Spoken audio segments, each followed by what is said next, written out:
नमस्कार मेरे प्यारे साथियों। तो दोस्तों हम लोग इस वीडियो में डिस्कस कर रहे हैं दोस्तों प्राचीन इतिहास को डिस्कस कर रहे हैं दोस्तों, जिसमें हम लोग सल्तनत काल को डिस्कस कर चुके हैं दोस्तों। आज हम इस वीडियो में डिस्कस करने वाले हैं विजयनगर साम्राज्य के बारे में दोस्तों। ठीक है, चलिए शुरू करते हैं दोस्तों। विजयनगर साम्राज्य, अगर बात करेंगे दोस्तों कि विजयनगर साम्राज्य की स्थापना किसने की दोस्तों, तो हरिहर एवं बुक्का ने किया था। याद रखिएगा, हरिहर एवं बुक्का ने दोस्तों विजयनगर साम्राज्य की स्थापना 1336 में किए थे। कब किए थे?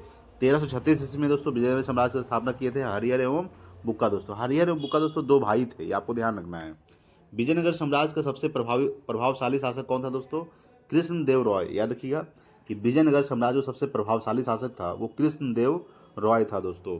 कृष्णदेव रॉय ने किसके साथ मैत्रीपूर्ण संबंध रखे थे दोस्तों? तो पुर्तगालियों के साथ। ठीक है, कृष्णदेव रॉय ने किसके साथ? तो पुर्तगालियों के साथ मैत्रीपूर्ण संबंध रखे थे। विजयनगर किस नदी के तट पर स्थित है दोस्तों? ये तुंगभद्रा नदी के तट पर स्थित है। याद रखिएगा कि विजयनगर जो है ये तुंगभद्रा नदी के तट पर स्थित है दोस्तों। तुंगभद्रा नदी दोस्तों मेन रूप से कहाँ है? तमिलनाडु में है। ठीक है, याद रखिएगा। बहमनी राजाओं की राजधानी थी दोस्तों, गुलबर्गा थी। याद रखिएगा, गुलबर्गा जो थी ये बहमनी राजाओं की राजधानी थी। विजयनगर के महान साम्राज्य के अवशेष कहाँ पाए जाते हैं दोस्तों? तो हम्पी में पाए जाते हैं। ठीक है, विजयनगर के जो महान साम्राज्य के जो अवशेष पाए जाते हैं मेन रूप से हम्पी में पाए जाते हैं। ठीक है, याद रखिएगा। आगे हम लोग डिस्कस करेंगे दोस्तों कि विजयनगर का प्रथम शासक कौन था जिसने पुर्तगालियों के साथ संधि की दोस्तों? तो कृष्णदेव रॉय थे। कौन थे? कृष्णदेव रॉय जो थे ये विजयनगर का प्रथम शासक था जिसने पुर्तगालियों के साथ संधि किया था। किसने बीजापुर में स्थित गोल गुंबज का निर्माण किया जो विश्व का दूसरा बड़ा गुंबज है और अपनी मरमरसरवी गैलरी के लिए प्रसिद्ध है दोस्तों? तो मोहम्मद आदिल शाह ने किया है। किसने? तो मोहम्मद आदिल शाह ने दोस्तों बीजापुर में स्थित गोल गुंबज का निर्माण किया दोस्तों, जो विश्व का दूसरा बड़ा गुंबज है और अपने मरसरावी गैलरी के लिए प्रसिद्ध है दोस्तों। कृष्णदेव रॉय किसके समकालीन थे? तो बाबर के समकालीन थे। कृष्णदेव रॉय जो थे ये किसके समकालीन थे? बाबर। हम्पी, तिरुवनमैले, चिदम्बरम, श्रीरंगम, तिरुपति आदि मंदिरों के सामने की ओर बने हुए राय गोपुरम का निर्माता कौन था दोस्तों? वो दोस्तों कृष्णदेव रॉय थे। कौन थे? कृष्णदेव रॉय। यानी हम्पी, तिरुवनमैले, चिदम्बरम, श्रीरंगम, तिरुपति आदि मंदिरों के सामने की ओर बने हुए राय गोपुरम का निर्माता कौन था? वो था दोस्तों कृष्णदेव रॉय थे। ठीक है, याद रखिएगा। आगे हम लोग डिस्कस करेंगे दोस्तों। देखिएगा, सवाल है दोस्तों कि हरिहर एवं बुक्का ने जिस संत के प्रभाव में आकर विजयनगर राज्य की स्थापना की उसका नाम था दोस्तों माधव विधारनय। ठीक है, हरिहर एवं बुक्का ने जिस संत के प्रभाव में आकर विजयनगर राज्य की जो स्थापना किए थे उसका क्या नाम था? तो माधव विधारनय नाम था दोस्तों। ठीक है, याद रखिएगा। कौन सा स्थान विजयनगर साम्राज्य में गलीचा निर्माण के लिए प्रसिद्ध था दोस्तों? तो कालीकट। ठीक है, यानी कौन सा स्थान दोस्तों? तो कालीकट जो है ये विजयनगर साम्राज्य में गलीचा निर्माण के लिए प्रसिद्ध था। मीनाक्षी मंदिर कहाँ स्थित है दोस्तों? तो मदुरई में स्थित है। याद रखिएगा, मीनाक्षी मंदिर कहाँ है? मदुरई, तमिलनाडु में है। विजयनगर साम्राज्य की स्थापना कब हुई थी दोस्तों? तो 14वीं सदी में दोस्तों 1336 ईस्वी में हुआ था। ठीक है, 14वीं सदी में दोस्तों 1336 ईस्वी के दोस्तों विजयनगर साम्राज्य की स्थापना हरिहर एवं बुक्का दो भाई ने मिलकर किया था। कृष्णदेव रॉय राजा थे दोस्तों, किसका? विजयनगर के राजा थे। कहाँ के राजा थे? विजयनगर। चार मीनार का निर्माण किसने कराया था दोस्तों? तो कुली कुतुब शाह ने करवाया था दोस्तों, जो हैदराबाद में स्थित है। याद रखिएगा, चार मीनार कहाँ है दोस्तों? हैदराबाद में। ठीक है, याद रखिएगा। और कुली कुतुब शाह ने दोस्तों चार मीनार का निर्माण करवाए थे। ठीक है, ये आपको ध्यान रखना है। अगला है दोस्तों कि गोलकुंडा कहाँ अवस्थित है दोस्तों? तो ये हैदराबाद में। याद रखिएगा, गोलकुंडा कहाँ है? हैदराबाद में दोस्तों गोलकुंडा। हम्पी का खुला संग्रहालय किस राज्य में है दोस्तों? कर्नाटक में है। ठीक है, याद रखिएगा। हम्पी का जो खुला संग्रहालय है वो किस राज्य में है दोस्तों? कर्नाटक। चाहिए आगे डिस्कस करते हैं दोस्तों। देखिए, बात करेंगे दोस्तों, यहाँ पे समझिएगा। देखिए दोस्तों, सवाल है किस संगमवासी शासक को प्रौढ़ देवराय भी कहा जाता था दोस्तों? तो देवराय द्वितीय को। ठीक है, देवराय द्वितीय को दोस्तों क्या कहा जाता था? प्रौढ़ देवराय भी कहा जाता था। विजयनगर का वह पहला शासक कौन था जिसने बहमनियों से गोवा को छीना दोस्तों? तो हरिहर द्वितीय था। ठीक है, यानी विजयनगर का वह पहला शासक कौन था दोस्तों? तो हरिहर द्वितीय जो था जिसने बहमनियों से गोवा को छीना। विजयनगर साम्राज्य के वित्तीय अवस्था की मुख्य विशेषता क्या थी दोस्तों? तो भू राजस्व थी। क्या थी? भू राजस्व। यानी विजयनगर साम्राज्य के वित्तीय व्यवस्था की मुख्य विशेषता क्या थी? भू राजस्व। अठवन का क्या मतलब है? भू राजस्व विभाग दोस्तों क्या है? अठवन का जो मतलब है वो भू राजस्व विभाग से मतलब है। बीजापुर का गोल गुंबज किसका मकबरा है दोस्तों? तो मोहम्मद आदिल शाह का मकबरा है। ठीक है, याद रखिएगा, बीजापुर का जो गोल गुंबज है वो किसका मकबरा है? तो मोहम्मद आदिल शाह का मकबरा है। ठीक है, अगला देखेंगे कि विजयनगर साम्राज्य अपने उद्भव के लिए आभारी। देखिए दोस्तों, आगे देखेंगे दोस्तों, सवाल है कि विजयनगर साम्राज्य अपने उद्भव के लिए आभारी है दोस्तों हरिहर बुक्का का। ठीक है, विजयनगर जो साम्राज्य दोस्तों अपने उद्भव के लिए आभारी है हरिहर बुक्का का। हरिहर बुक्का ने दोस्तों विजयनगर साम्राज्य की स्थापना 1336 में किए थे। चार मीनार स्थित है दोस्तों हैदराबाद में। दोस्तों चार मीनार स्थित है, याद रखिए, चार मीनार कहाँ है? हैदराबाद में। प्रसिद्ध ऐतिहासिक स्थल हम्पी किस जिले में स्थित है दोस्तों? ये बेल्लारी जिले में। ठीक है, याद दोस्तों, बेल्लारी जिले के कर्नाटक में दोस्तों हम्पी स्थित है। ठीक है, प्रसिद्ध ऐतिहासिक स्थल हम्पी जो है वो किस जिले में स्थित है? बेल्लारी में।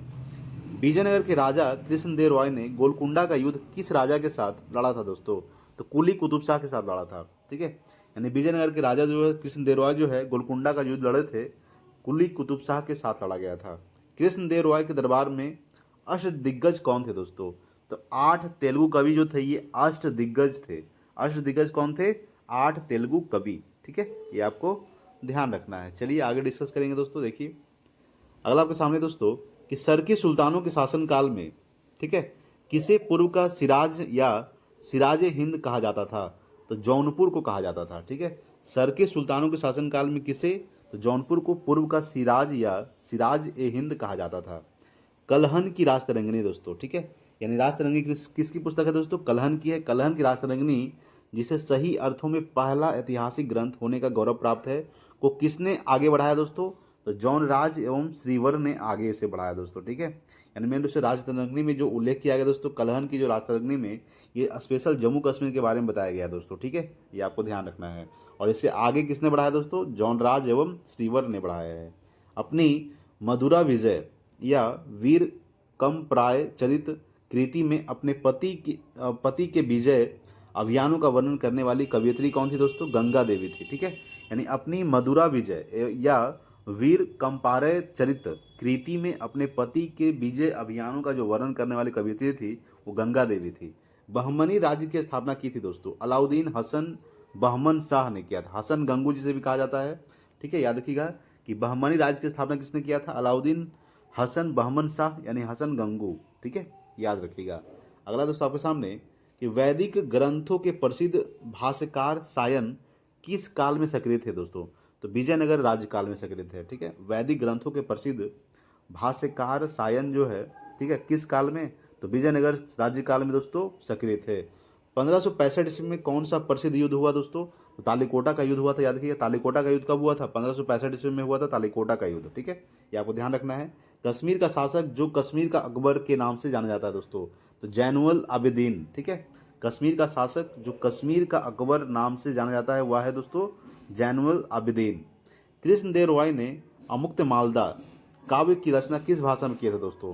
तो तमिल भाषा ने किया था। ठीक है, देखिए याद गया, अमुक्त मालदा की रचना किसने किया था दोस्तों? यहाँ से सवाल पूछेगा। तो कृष्णदेव राय ने किए थे, आपको ध्यान रखना है दोस्तों। और किस भाषा में किया गया था? ये तमिल भाषा में किया गया था। ठीक है, आपको ध्यान रखना है। कृष्णदेव राय का राजकवि था दोस्तों, तो पेदना था। ठीक है, पेदना जो था ये कृष्णदेव राय का राजकवि था। ठीक है, ये आपको ध्यान रखना है। अगला सवाल आपके सामने दोस्तों कि विजयनगर के किस शासक को आंध्र पितामह भी कहा जाता है दोस्तों? ठीक है, कृष्णदेव राय को कहा जाता है, ये आपको ध्यान रखना है। विजयनगर के किस शासक को? तो कृष्णदेव राय को दोस्तों आंध्र पितामह भी कहा जाता है। ठीक है, किसका शासनकाल तेलुगु साहित्य का क्लासिकी युग माना जाता है दोस्तों? तो कृष्णदेव राय का। ठीक है, किसका शासनकाल दोस्तों? तो कृष्णदेव राय का जो शासनकाल है वो तेलुगु साहित्य का क्लासिकी युग माना जाता है। ठीक है दोस्तों, बहमनी साम्राज्य को किसने चरमोत्कर्ष पर पहुंचाया दोस्तों? तो महमूद गावा ने। ठीक है, यानी महमूद गावा ने दोस्तों क्या किया है? बहमनी साम्राज्य को चरमोत्कर्ष पर पहुंचाया है। टोडरमल का पूर्वगामी किसे कहा जाता है दोस्तों? तो महमूद गावा को। ठीक है, महमूद गावा को दोस्तों क्या कहा जाता है? टोडरमल का पूर्वगामी कहा जाता है। जब राजा वोडेयार ने मैसूर राज्य की स्थापना की तब विजयनगर साम्राज्य का शासक कौन था दोस्तों? तो वेंकट द्वितीय था। ठीक है, जब राजा वोडेयार ने मैसूर राज्य की स्थापना की तब विजयनगर साम्राज्य का शासक कौन था? वेंकट द्वितीय। ठीक है, याद रखिएगा। अगला सवाल देखिएगा कि मुस्लिम शासकों में किस एक को उसकी धर्मनिरपेक्षता में आस्था के कारण उसकी मुस्लिम प्रजा यानी जगत गुरु कहकर पुकारती थी? तो इब्राहिम आदिल शाह को। ठीक है, मुस्लिम शासकों में किस एक को? तो इब्राहिम आदिल शाह को दोस्तों उसकी धर्मनिरपेक्षता में आस्था के कारण उसकी मुस्लिम जो प्रजा है उनको जगत गुरु कहकर पुकारते थे। किनको? इब्राहिम आदिल शाह को। किस मंदिर की भीतरी दीवारों पर रामायण के दृश्य की उत्कीर्ण किए गए हैं दोस्तों?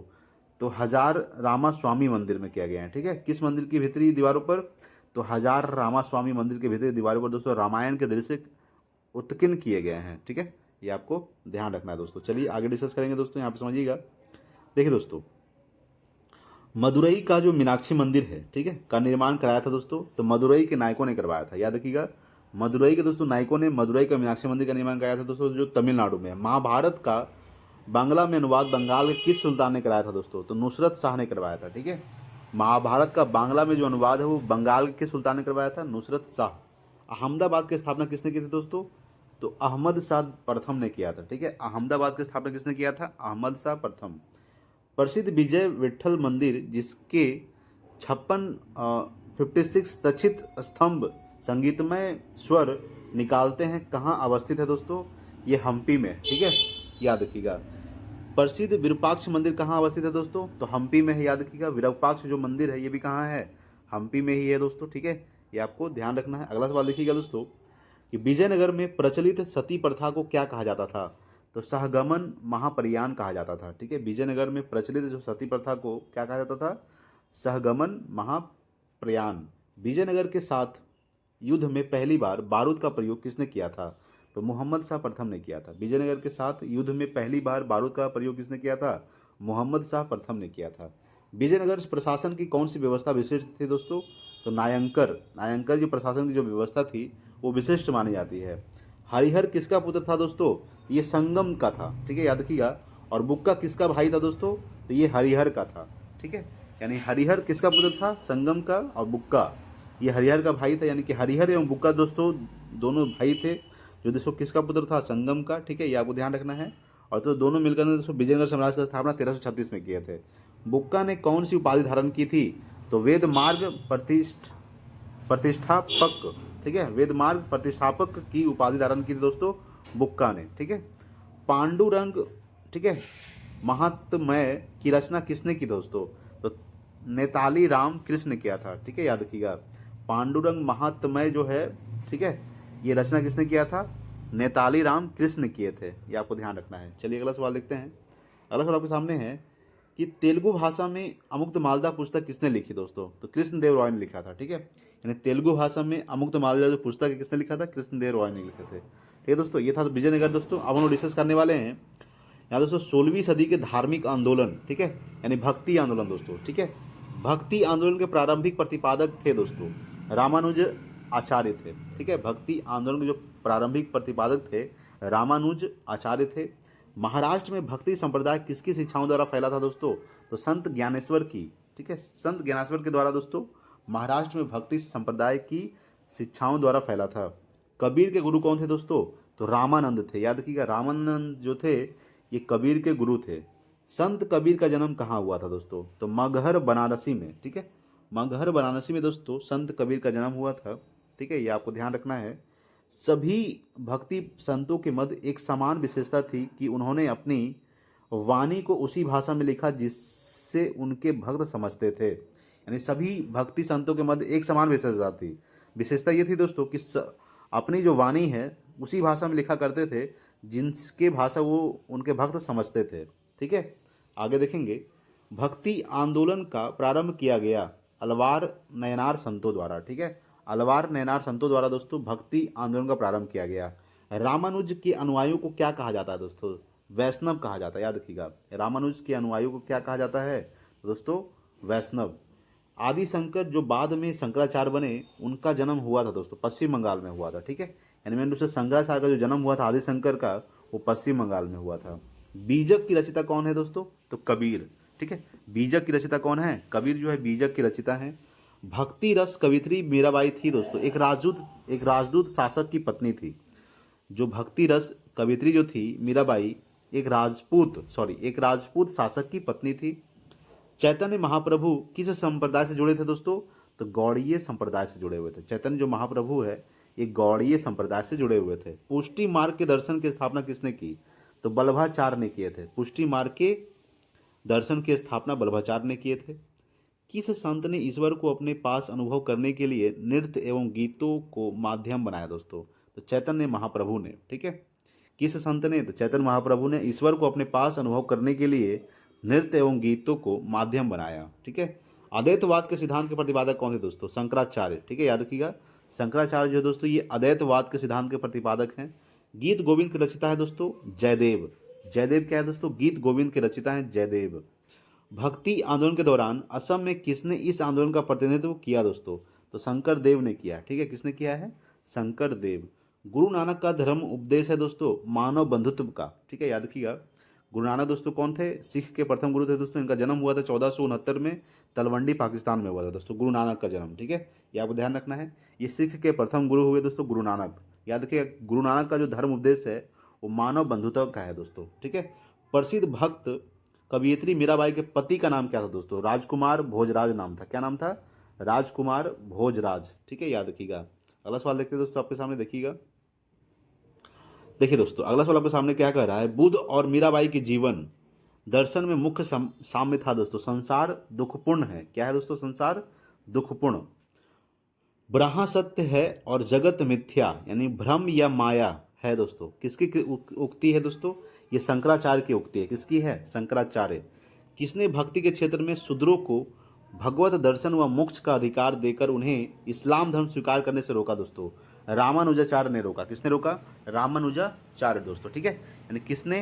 तो रामानुजाचार्य ने दोस्तों भक्ति के क्षेत्र में शूद्रों को भगवत दर्शन व मोक्ष का अधिकार देकर उन्हें इस्लाम धर्म स्वीकार करने से रोका। दक्षिण भारत का वह संत कौन था जिसने अपना अधिकांश जीवन उत्तर भारत में वृंदावन में बिताया दोस्तों? तो निम्बार्क आचार्य जो था दोस्तों, जिसने दक्षिण भारत का वो संत था जिसने अपना जो अधिकांश जीवन है वो उत्तर भारत में वृंदावन में बिताया दोस्तों। भक्त तुकाराम कौन से मुगल सम्राट के समकालीन थे दोस्तों? तो जहांगीर के थे। याद रखिएगा। ठीक है, चलिए अगला सवाल देखते हैं कि किस भक्ति संत ने अपने संदेश के प्रचार के लिए सबसे पहले हिंदी का प्रयोग किया दोस्तों?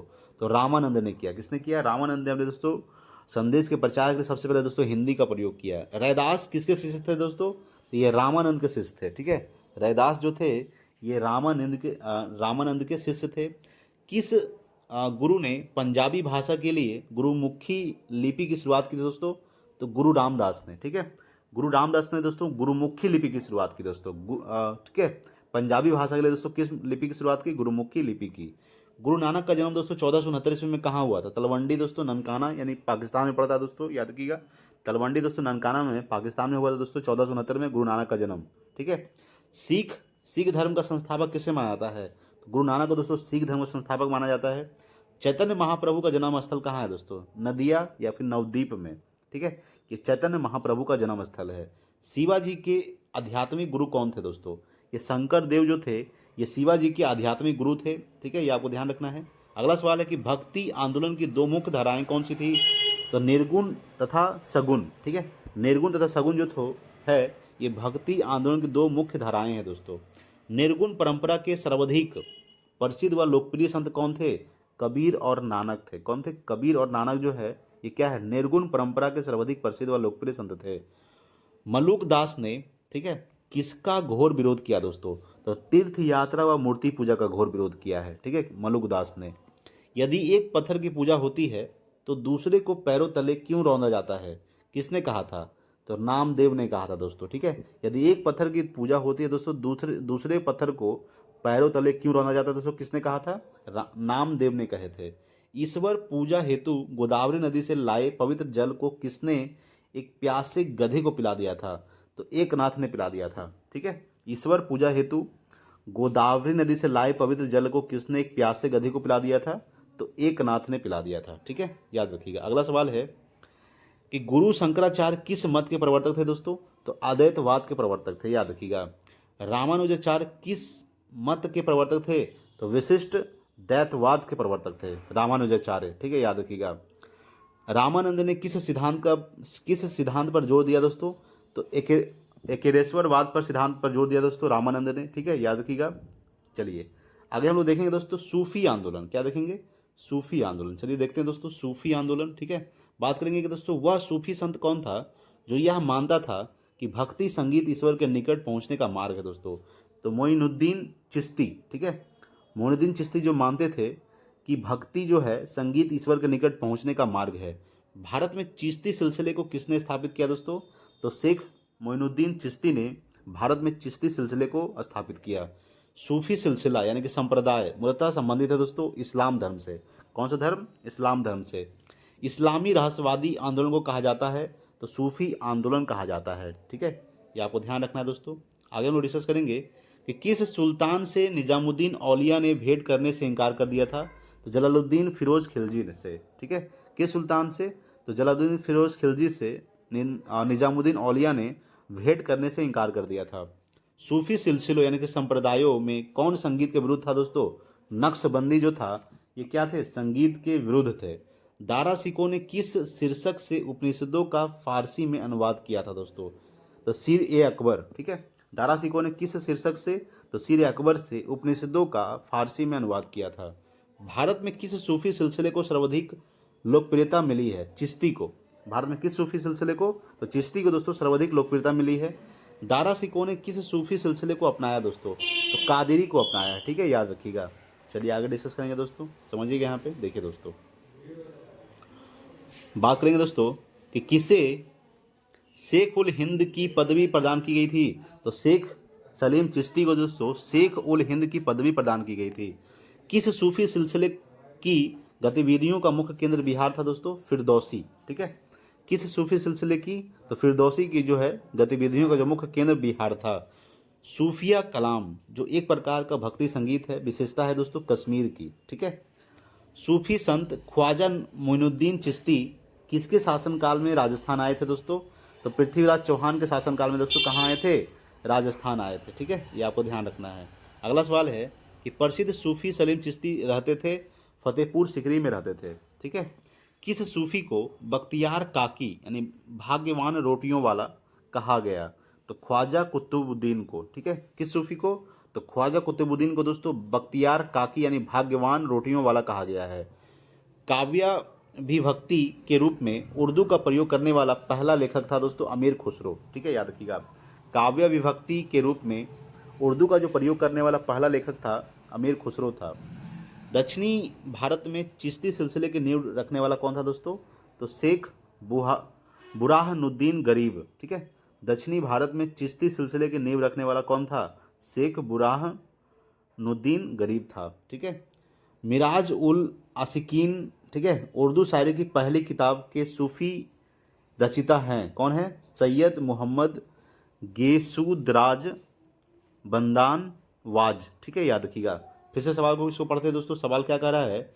सवाल है दोस्तों कि मिराज उल आशिकीन, ठीक है, उर्दू शायरी की पहली किताब के सूफी रचिता कौन थे? तो सैयद मोहम्मद गेसुदराज बंदान वाज, ठीक है। अकबर जिस सूफी संत का बड़ा आदर करता था और जिसके आशीर्वाद से शहजादा सलीम यानी जहांगीर का जन्म हुआ था दोस्तों, वह था शेख सलीम चिश्ती।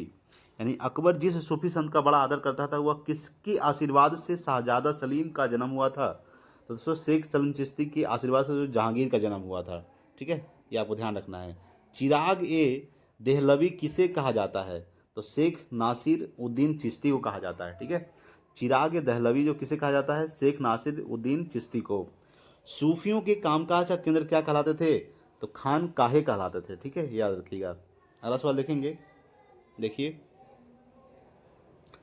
अगला सवाल है कि सूफी लोग किस प्रकार के जीवन पर जोर देते थे दोस्तों? सूफी लोग जो थे ये किस प्रकार के जीवन पर जोर देते थे? तो एकांतवाद और पवित्र जीवन पर जोर देते थे, ठीक है। हजरत शेख निजामुद्दीन औलिया को लोग किस नाम से पुकारते थे? तो महबूब इलाही के नाम से पुकारते थे, ठीक है, हजरत शेख निजामुद्दीन औलिया को। फना शब्द का प्रयोग किस हेतु किया गया था? तो ईश्वर प्रेम में अंतर्मगन होना, ठीक है। फना जो शब्द था दोस्तों प्रयोग किस हेतु किया गया था? ईश्वर प्रेम में अंतर्मगन होना दोस्तों किया गया था। हम लोग देखेंगे दोस्तों विभिन्न संप्रदाय और उसके संस्थापक देखेंगे। संप्रदाय है दोस्तों, ये संस्थापक है। फिरदौसी के संस्थापक कौन थे? तो शेख बदरुद्दीन थे। सतारी के संस्थापक कौन थे दोस्तों? शाह अब्दुल सतारी थे। कादरी के संस्थापक दोस्तों शेख अब्दुल कदारी जिलानी थे। नक्शबेदी के संस्थापक ख्वाजा बाकी बिल्लाह थे। महादवी का दोस्तों सैयद मोहम्मद महादवी थे। ठीक है, याद रखिएगा दोस्तों।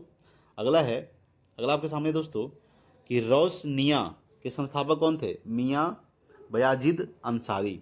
कलंदरी के दोस्तों निजामुद्दीन कलंदर दोस्तों, और मदारी के शाह मदार संस्थापक थे। किस प्रसिद्ध सूफी संत ने दिल्ली के 7 सुल्तानों का शासन देखा है दोस्तों?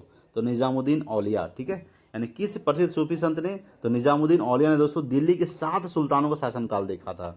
ठीक है दोस्तों, ये दोस्तों सूफी संत। ठीक है दोस्तों आज के लिए इतना ही रखते हैं दोस्तों, मिलते हैं अगले वीडियो में। वीडियो अच्छा लगा प्लीज़ लाइक कीजिएगा, शेयर कीजिए अपने दोस्तों के पास। Thanks for watching. जय हिंद, वंदे मातरम।